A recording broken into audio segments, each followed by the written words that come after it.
बच्चों, आज मैं तुम्हें आपको कहानी सुनाना चाहता हूँ जिस कहानी का नाम है चॉकलेट।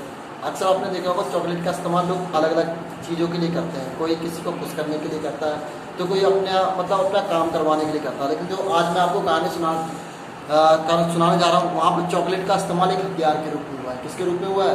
हथियार के रूप में। तो यहाँ पे हम हथियार के रूप में समझते हैं। तो देखो, बात ऐसी होती है, एक लड़की होती है जो 12th क्लास में पढ़ती है। 12th क्लास में उसके अच्छे खासे नंबर नहीं आते, उसके माँ बाप समझ जाते हैं कि मेरी लड़की की पढ़ने की आगे की मंशा नहीं है। तो वो उसकी कहते हैं कि अब जो लड़कियाँ आगे नहीं पढ़ती उनके साथ एक ही चीज़ की जाती है, उनकी क्या करा देती है?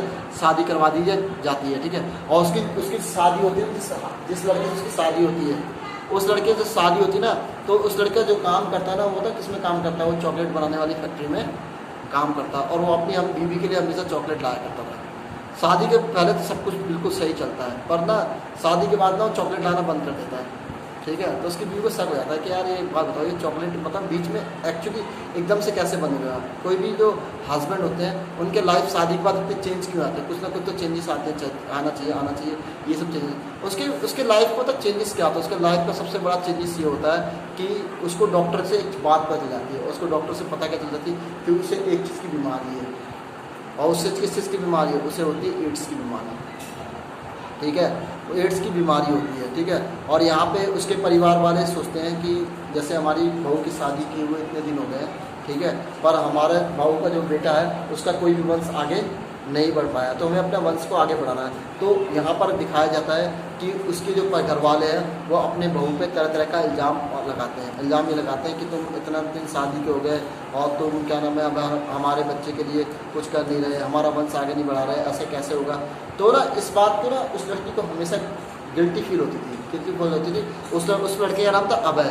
और पता क्या सोचा था? वो सोच ये रहा था कि यार मैंने ना इस लड़की की ज़िंदगी आके ख़राब कर दी। ठीक है। तो ना तो जब उस लड़की को ताने मारते जाता था ना, तो उस लड़की खूब गुस्सा आती थी, खूब ज़्यादा गुस्सा आती थी। और वो बताऊँ क्या करती थी? वो ये करता था कि वो चाहती थी कि एक बार ना हम डॉक्टर के पास जाए और डॉक्टर से मिले और इस चीज़ का पता लगाए कि आकर हम दोनों के अंदर में से किसके अंदर कमी है। तो जब डॉक्टर के पास जाते हैं ना, तो डॉक्टर के पास लड़की पहुंच जाती है। लड़की जब पहुंचती है ना, तो डॉक्टर उसे बताता है कि बेटी आपके अंदर कोई भी कमी नहीं है, आप माँ बन सकती हैं। तो अब तुम्हें उसे पता चल जाता है कि जो पूरी कमी है किसके अंदर कमी है? वो मेरे हस्बैंड के अंदर कमी है। पर उसका हस्बैंड इस बात को छुपाते रहता है और यहाँ पे चॉकलेट का इस्तेमाल करता है अपनी बीवी को इस्तेमाल करने के लिए। कैसे? वो चाहता है कि अब मेरी बीवी ना पूरी दुनिया वालों के सामने मेरी पोल खोल देगी, इसलिए बताओ वो पोल से बचने के लिए बताओ क्या करता है? वो अपनी बीवी को ना बहुत महंगी चॉकलेट ला के खिलाना शुरू कर देता है। और उससे क्या होता है? उसकी बीवी बहुत ज़्यादा मोटी हो जाती है। इतनी मोटी हो जाती है कि लोग ये सोचते हैं ना कि अब ना मतलब ये ना जो ये माँ नहीं बन पा रही ना, इसका रीज़न इसका चॉकलेट खाने का। ठीक है। तो वो इस तरह से अपने परिवार वालों को ये जताता है। ठीक है।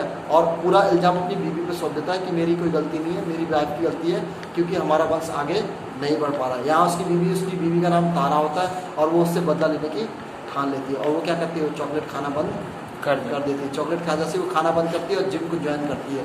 अब वो अपने पति को सबक सिखाने के लिए क्या करती है? कुकिंग क्लास ज्वाइन करती है।